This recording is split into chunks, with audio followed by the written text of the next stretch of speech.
इस कहानी की शुरुआत हुई एक टाउन को दिखाने से। हम विंसेंट नामी आदमी को देखते हैं जो एक स्टोर में जाकर आसानी से शराब की बोतल चुरा लेते हैं। दुकान की मालकिन को पता भी नहीं चल पाता। हम जान पाते हैं कि स्टोर के बाहर विंसेंट का बेटा खड़ा है जिसका नाम इयान है। उसके पास कुछ जादुई ताकतें हैं, जिनमें से एक ये भी है कि वो झूठा सीन क्रिएट कर सकता है, जैसे कि वहम वगैरह, जो चीज असल में हो भी नहीं रही होती। और इयान सबको वो झूठा ख्याल दिखा सकता है। देखने वाले इंसान को उस झूठ पर यकीन करना ही पड़ता है क्योंकि वो बिल्कुल सच लगता है। अपना एक जादू इयान स्टोर की मालकिन पर भी चलाता है। यही वजह है कि उसके डैड आसानी से शराब की बोतल चुरा लेते हैं। इयान की ताकतों की वजह से ये पहले भी कई सारी चोरियां कर चुके हैं, मगर आज तक पकड़े नहीं गए। विंसेंट चोरी करके स्टोर से बाहर आ गया।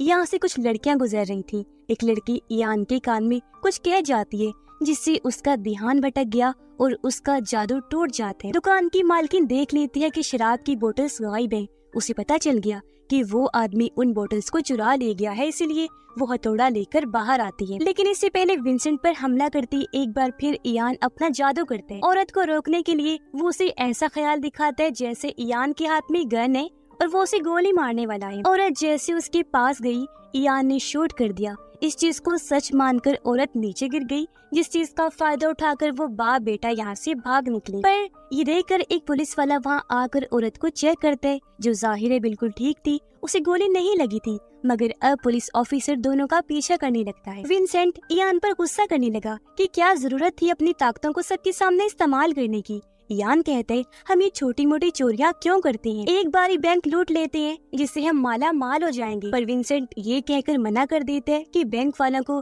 तुम बेवकूफ नहीं बना सकते, क्योंकि वो लोग तुम्हारी ताकतों को देखते ही तुम्हें पकड़ लेंगे और न जाने तुम पर कौन कौन से टेस्ट करेंगे। मगर इयान समझ नहीं पाता कि डैड आखिर किसके बारे में बात कर रही हैं। अब पुलिस वाला इनके पीछे पड़ा था, इन्हें जान बचानी थी, इसलिए इयान एक बार फिर अपनी उसी ताकत को यूज करते हैं। पुलिस वाले को ऐसा सीन दिखाता है जैसे उसकी गाड़ी पर बर्फ के ओले पड़ रहे हैं। गाड़ी का एक्सीडेंट हो गया, वो उलट गई और सीधा एक पेट्रोल पंप के पास जाकर रुकी, जिसके सीसीटीवी में हमने साफ साफ देखा कि गाड़ी एकदम सीधी आकर रुकी है, क्योंकि ये एक्सीडेंट एक वहम था, झूठा ख्याल। ये सारा नजारा एक औरत एड्रियन ने भी देख लिया था। वो अपने साथियों को शाबाशी देती है कि तुमने बहुत अच्छा काम किया इयान को ढूंढने में, जिससे हम समझ पाते हैं कि एड्रियन इयान का पीछा कर रही थी और अब वो किसी को फोन करके भी बता देती है कि हमने उसे ढूंढ लिया। खैर दोनों बाप बेटा अपने ठिकाने पर आ गए, जो टूटी फूटी शिप थी। यहाँ विंसेंट इयान को उसकी माँ की तस्वीर दिखाता है। उसने इयान को बताया हुआ था कि तुम्हारी मॉम की मौत हो गई है, तुम्हें मैंने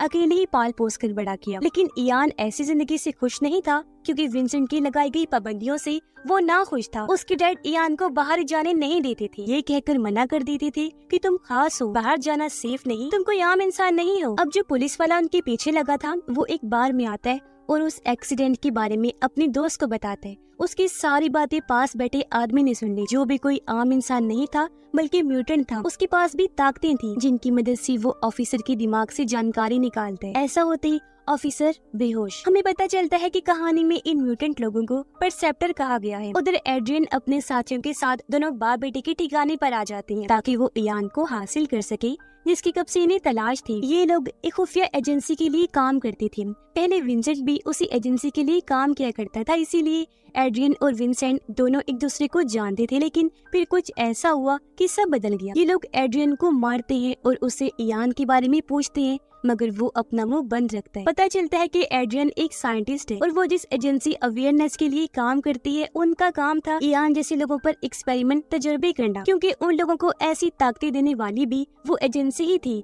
उन्होंने ये इंसान, ये परसेप्टर खुद बनाए, उनके अंदर खास किस्म का फार्मूला डालकर, जिससे ये सुपर पावर्स रखने वाले इंसान बन गए, ये म्यूटेंट्स, जिन्होंने जंग बहुत अच्छी लड़ी और अपने मुल्क को जंग जिताई। पर बाद में गवर्नमेंट को खतरा पड़ गया कि कहीं ये सुपर ह्यूमन, ये म्यूटेंट हमारे खिलाफ ही ना हो जाए, इसीलिए गवर्नमेंट ने एक एक करके सभी परसेप्टर को खत्म कर दिया।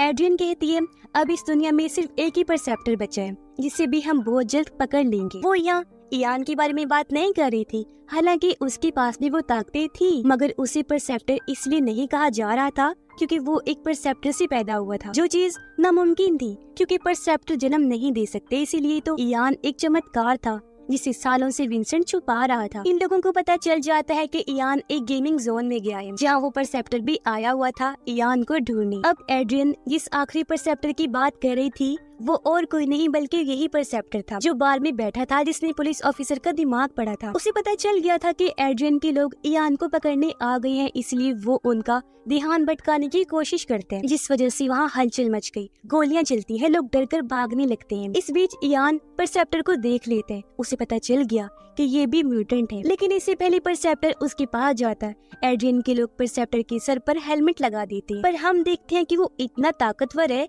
कि बिना देखे भी उन लोगों से लड़ रहा था। लेकिन उसे लड़ते लड़ते काफी देर हो गई थी, क्योंकि एड्रियन इयान को अपने साथ ले जा चुकी थी। एड्रियन इयान को भी वो हेलमेट पहनाकर उसका ब्लड सैंपल लेती है। फिर एजेंसी में लाने के बाद उसे बताती है कि कई सारे लोग इस एजेंसी अवेयरनेस के खिलाफ काम कर रहे हैं, अपनी ताकतों का गलत इस्तेमाल करके। अवेयरनेस के खिलाफ काम करने वाले बागी लोगों ने अपनी एक आर्मी बनाई है, जिनका एक हेड भी है। इयान पूछता है मगर इन सब से मेरा क्या लेना देना है। एड्रियन उसे बताती है कि अगर हम तुम्हें यहाँ ना लाते तो वो परसेप्टर तुम्हें मार देता, क्योंकि वो अवेयरनेस का आखिरी बचा हुआ परसेप्टर है, तुमसे ज्यादा ताकत है उसके पास, और वो चाहता है कि तुम उसका साथ दो। अगर तुम ऐसा नहीं करोगी वो तुम्हें मार देगा, और अब मैं ये चाहती हूँ कि तुम हमारे साथ काम करो। तुम्हारे खून में परसेप्टर वाला जो फॉर्मूला है मुझे वो चाहिए, ताकि तुम्हारी ताकतों को एक्टिवेट या फिर डीएक्टिवेट किया जा सके। और हाँ, तुम्हारे डैड भी हमारे पास है। अगर तुम चाहते हो कि तुम अपने डैड से मिलो तो तुम्हें मुझे अपनी ताकतें दिखानी होंगी। वो कहती है चलो तुम मुझे कोई इंसान बनाकर दिखाओ,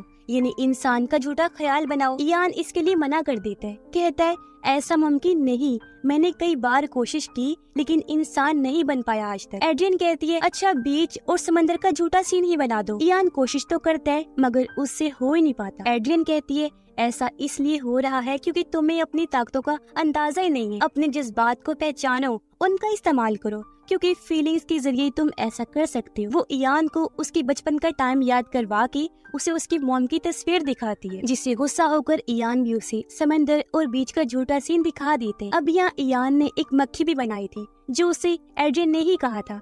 वो कहती है कि अब तुम इस मक्खी को असली दुनिया में लेकर जाओ, जिसे सिर्फ मैं ही देख सकूं, क्योंकि ये तुम्हारी ताकत है, तुम असलियत बना सकते हो। इयान उसे कहता है कि तुम अगर चाहती हो कि मैं ऐसा करूं तो मुझे पहले मेरे डैड से मिलवाओ। एड्रियन उसे विंसेंट के पास लेकर गई जो बेहोश था। एड्रियन इयान को कहती है कि तुम्हारे डैड ने आज तक तुमसे झूठ बोला। इयान को उसकी बातों पर यकीन नहीं आता। वो कहती है अगर तुम चाहो तो विंसेंट के दिमाग में देख सकते हो, जो भी इयान की ताकत ही थी, किसी के भी दिमाग को पढ़ना, जो चीज उस परसेप्टर ने भी की थी, पुलिस ऑफिसर का दिमाग पढ़ के। और अब इयान भी अपने डैड की यादों में चला जाता है। वो देखता है कि अवेयरनेस की लैब में जहाँ एड्रियन और विंसेंट एक साथ काम किया करती थी, वहीं इयान की मॉम भी थी जो परसेप्टर थी। लेकिन इयान की मॉम जब वहाँ से गायब थी तो एड्रियन ने इयान को चुरा लिया, यानी कि वो इयान का असली डैड नहीं है। इयान के होश में आने पर विंसेंट बेहोश हो गया। एड्रियन उसे कहती है कि इस आदमी ने तुम्हें धोखा दिया, सारी जिंदगी तुम्हें अंधेरे में रखा, क्या पता तुम्हारी मॉम जिंदा हो। एड्रियन अपने बॉस से मिलकर उन्हें बताती है कि बेशक इयान ताकतवर है, लेकिन अगर वो अपनी तीसरी ताकत को भी समझ जाए तो हम बागी लोगों के हेड को मार सकते हैं। अब इस तीसरी शक्ति के बारे में हम आगे जानेंगे। अब अवेयरनेस में ही काम करने वाली एक फाइटर लड़की जो एड्रियन की साथी थी शायद, वो इयान को आकर बताती है कि ये लोग न जाने तुम पर कौन कौन से टेस्ट करेंगे, इसीलिए बेहतर होगा कि यहाँ से भाग जाओ, मैं तुम्हारी मदद कर सकती हूँ। उसकी बात इयान को पसंद आई और वो मान गया। परसेप्टर भी अपना बेस बदलकर एजेंसी में घुस आया था। फाइटर लड़की इयान को लेकर वहाँ से भागने लगी। हालांकि सिपाही उन्हें रोकने की कोशिश करते हैं, मगर वो लड़ने में काफी माहिर थी तो सबको मार गिराती है। इयान और उसके डैड को लेकर यहाँ से निकल जाती है। एजेंसी में परसेप्टर को जब पता चला कि इयान यहाँ से भाग गया है तो वो उसका पीछा करने लगता है, लेकिन इयान अपनी ताकतों से सबको चकमा देकर यहाँ से भाग जाते हैं। ये तीनों एक होटल में गई। इयान की उस फाइटर लड़की से दोस्ती हो गई, लेकिन अब इयान विंसेंट को लेकर काफी परेशान था। वो जानना चाहता था कि मेरे असली डैड कौन है और मेरी माँ के साथ क्या हुआ था। इस पर फाइटर लड़की उसे कहती है कि तुम अपने डैड के दिमाग में जाकर ये चीज देख सकती हो। इसलिए इयान एक बार फिर अपने डैड का दिमाग पढ़ने लगता है। उसे उस लैब का एड्रेस मिल जाता है जहाँ से विंसेंट ने इयान को चुराया था। इयान अपने डैड से काफी गुस्सा था कि सारी जिंदगी आपने मुझसे सच छुपा के रखा, और अब क्योंकि उसे उस लैब का एड्रेस मिल गया था तो इयान सोचता है कि कहीं मेरी माँ वहीं ना हो, इसलिए वो लैब में जाने का फैसला करते हैं। मगर वहाँ जाने के लिए उसे पैसों की जरूरत थी, इसीलिए वो अपने डैड की मना करने के बावजूद भी बैंक से कुछ पैसे ले लेते हैं नकली चेक के जरिए। हालांकि कैशियर को इस बारे में पता चल गया था। कुछ लोग उनके पीछे पड़ गए, लेकिन वो उन्हें भी चकमा देकर वापस होटल में आ जाती हैं। विंसेंट को जब होश आई, इयान उन्हें बताता है कि मैं उस लैब में जा रहा हूँ जहाँ मेरी माँ थी। हालांकि विंसेंट उसे समझाता है कि मैंने तुम्हें बचाने के लिए सारी जिंदगी तुमसे झूठ बोला, पर क्योंकि इयान को विंसेंट पर भरोसा नहीं था, इसीलिए वो फाइटर लड़की के साथ लैब जाने के लिए निकल जाते हैं। पर एड्रियन उन्हें ट्रैक कर लेती है। उसे पता लग गया था कि वो दोनों कहाँ जा रहे हैं। परसेप्टर को भी ये बात पता थी, इसीलिए वो एड्रियन के लोगों को जो वहाँ आ गए थे उन्हें मार देते हैं। इयान और फाइटर लड़की लैब के अंदर आकर तलाशी लेने लगते हैं। इन्हें खुफिया दीवार के पीछे से बहुत सारी फाइल्स मिली जो सारा लैब का डेटा था। इन्हीं में एक फाइल इयान की मॉम की भी थी। विंसेंट जब अपने शिप में वापस आया तो वहाँ एड्रियन भी आ गई, जो कहती है कि हमारी मदद करो, क्योंकि जो भी है इस टाइम इयान को तुम्हारी जरूरत है, तुम उसके डैड हो। इसलिए विंसेंट मान जाता है। उधर परसेप्टर इयान के सामने आ गया और क्योंकि वो इयान से ज्यादा ताकतवर था, इसलिए उसे झूठे ख्याल दिखाकर पकड़ लेते। उसे मारता नहीं, बस बताने लगा कि किस तरह एजेंसी वालों ने तुम्हारा इस्तेमाल किया। तुम्हारे और मेरे जैसे लोगों को उन्होंने लैब में बनाकर फिर अपनी एक आर्मी बनाई, यानी एजेंसी, जिसका नाम है अवेयरनेस। वो फिर उसी बागी ग्रुप के हेड के बारे में बताता है। कहता है कि वो परसेप्टर बहुत ताकतवर था, उसने बहुत सारे लोगों की जान बचाई और अपनी एक अलग टीम बना ली। यही वजह है कि एजेंसी वाले उसके पीछे लगे हुए हैं ताकि उसे ढूंढ कर मार दे। वो बताता है कि मुझे वो फार्मूला चाहिए ताकि मैं अपने जैसे और भी लोग बनाऊं और दुश्मनों से बदला ले सकूं, क्योंकि परसेप्टर बच्चे पैदा नहीं कर सकते। इस पर इयान कहते हैं तो फिर मेरा जन्म कैसे हो गया? परसेप्टर जवाब देता है इसीलिए तुम खास हो। ये सच में एक चमत्कार है, तुम पहले ऐसे इंसान हो जो परसेप्टर से पैदा हुए। तब यहाँ पर एड्रियन के आदमी आ जाते हैं, इसलिए परसेप्टर इयान और फाइटर लड़की को वहाँ से भेजकर खुद एड्रियन के लोगों से लड़ने लगता है। वो कुछ देर तो झूठा ख्याल बना लेता है, लेकिन फिर पकड़ा गया। उसके चेहरे पर जैसे हेलमेट लगाया गया, अब वो अपनी ताकतों को इस्तेमाल नहीं कर पा रहा था, जबकि इयान और फाइटर लड़की यहाँ से भाग गई। एड्रियन के लोग परसेप्टर को लैब ले आए। वो उसकी बॉडी से फार्मूला निकालने की कोशिश करती है, मगर वो ये जानकर मायूस हो गई कि फार्मूला उसके डीएनए में मिक्स हो गया, क्योंकि असल बात तो ये थी कि उन लोगों से फार्मूला कहीं खो गया था। परसेप्टर वहाँ से निकल जाता है और अब एड्रियन को इयान की तलाश थी। इयान फाइटर लड़की के साथ उस जगह पर गया जहाँ उसकी मॉम थी और आज यहाँ पहली बार वो अपनी मॉम से मिलते हैं। उनकी हालत ठीक नहीं थी, वो सदमे की वजह से कोमा में थी, साथ ही काफी जख्मी भी थी।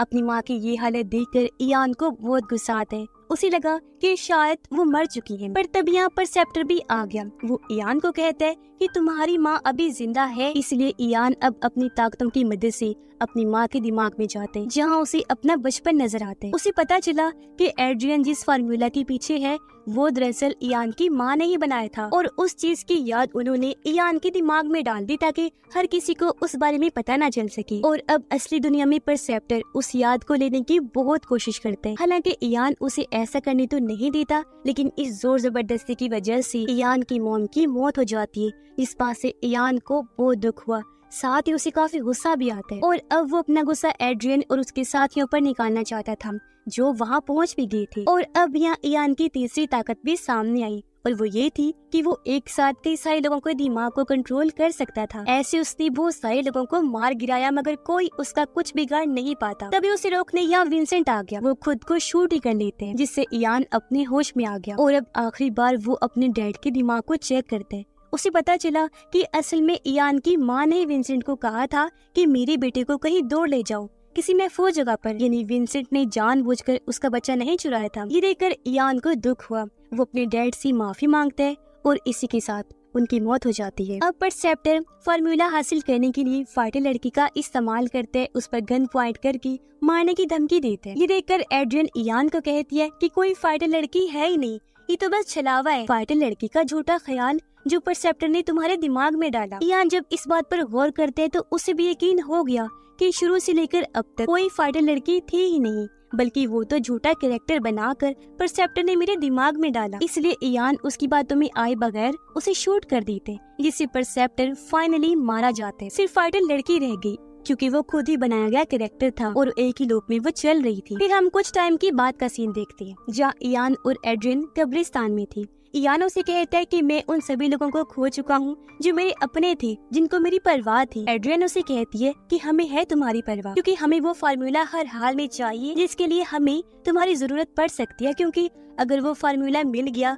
तो लाखों लोगों की जान बच सकती है। इस पर इयान कहते हैं मैं ये सोचकर बताऊंगा, और वो यहाँ से चला जाते हैं। एड्रियन का बॉस उसे कहता है कि तुमने इयान को क्यों नहीं मारा, वो अब हमारे किसी काम का नहीं, क्योंकि उसके पास फार्मूला जो नहीं है। इस पर एड्रियन कहती है कि अगर मुझे लगा कि वो हमारे किसी काम का नहीं तो मैं उसे खुद ही मार दूंगी। इयान उनकी ये बातें सुन लेता है और उसने पक्का फैसला कर लिया था कि मैं उनका साथ नहीं दूंगा, क्योंकि उसे पता चल गया था कि एड्रियन इस बात से अनजान है कि वो फार्मूला मेरे दिमाग में है जो मेरी माँ ने डाला, और अगर वो ये बात जान गई तो मेरे ऊपर एक्सपेरिमेंट का सिलसिला फिर से शुरू हो जाएगा और एक जंग फिर से टूट पड़ेगी। इसी के साथ ये फिल्म इधर ही खत्म हो जाती है।